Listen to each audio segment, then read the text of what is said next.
யாத்திராகமம் 2ஆம் அதிகாரம். லேவியின் குடும்பத்தாரில் ஒருவன் லேவியின் குமாரத்திகளில் ஒருத்தியை விவாகம் பண்ணினான். அந்த ஸ்திரீ கர்ப்பவதி ஆகி ஒரு ஆண் பிள்ளையை பெற்று அது அழகுள்ளது என்று கண்டு அதை 3 மாதம் ஒளித்து வைத்தாள். அவள் அதை அப்புறம் ஒளித்து வைக்க கூடாமல் ஒரு நாணற் பெட்டியை எடுத்து அதற்கு பிசினும் கீழும் பூசி அதிலே பிள்ளையை வளர்த்தி நதி ஓரமாய் நாணலுக்குள்ளே வைத்தாள். அதற்கு என்ன சம்பவிக்கும் என்பதை அறியும்படி அதன் தமக்கை தூரத்திலே நின்று கொண்டிருந்தாள்.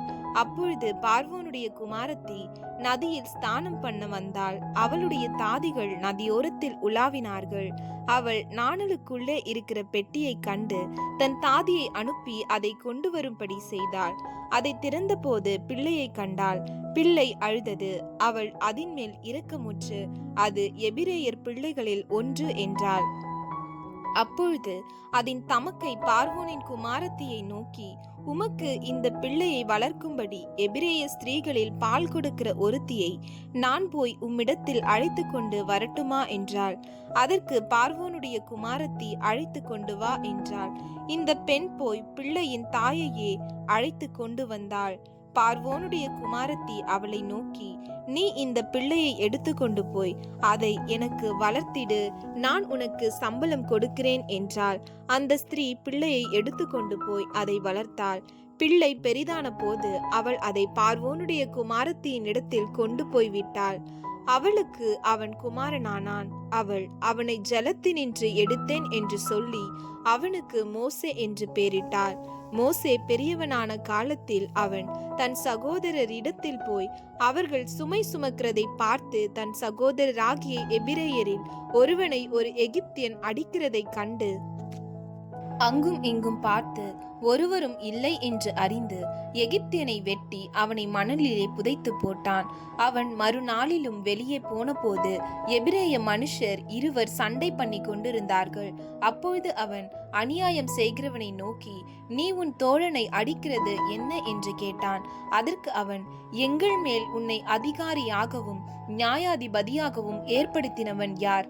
நீ எகிப்தியனை கொன்று போட்டது போல என்னையும் கொன்று போட நினைக்கிறாயோ என்றான். அப்பொழுது மோசே காரியம் நிச்சயமாக வெளிப்பட்டது என்று பயந்தான். பார்வோன் அந்த காரியத்தை கேள்விப்பட்ட போது மோசேயை கொலை செய்ய வகை தேடினான். மோசே பார்வோன் இடத்து நின்று தப்பியோடி மீதியான் தேசத்தில் போய் தங்கி ஒரு துறவண்டையிலே உட்கார்ந்திருந்தான். மீதியான் தேசத்து ஆசாரியனுக்கு 7 குமாரத்திகள் இருந்தார்கள்.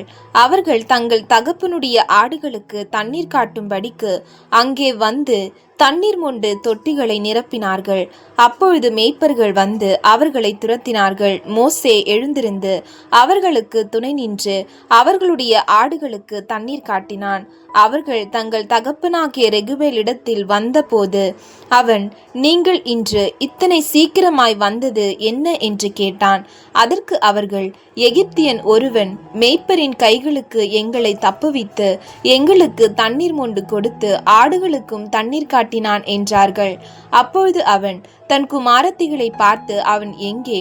அந்த மனிதனை நீங்கள் விட்டு வந்தது என்ன? போஜனம் பண்ணும்படிக்கு அவனை அழைத்து கொண்டு வாருங்கள் என்றான். மோசே அந்த மனிதனிடத்தில் தங்கியிருக்க சம்மதித்தான். அவன் சிப்போராள் என்னும் தன் குமாரத்தியை மோசேக்கு கொடுத்தான். அவள் ஒரு குமாரனை பெற்றாள்.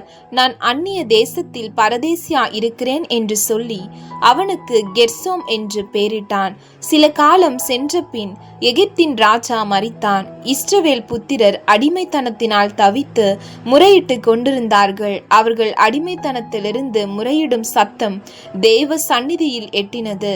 தேவன் அவர்கள் பெருமூச்சை கேட்டு தாம் ஆபிரகாமோடும் ஈசாக்கோடும் யாக்கோபோடும் செய்த உடன்படிக்கையை நினைவு கூர்ந்தார். தேவன் இஸ்ரவேல் புத்திரரை கண்ணோக்கினார். தேவன் அவர்களை நினைத்தருளினார்.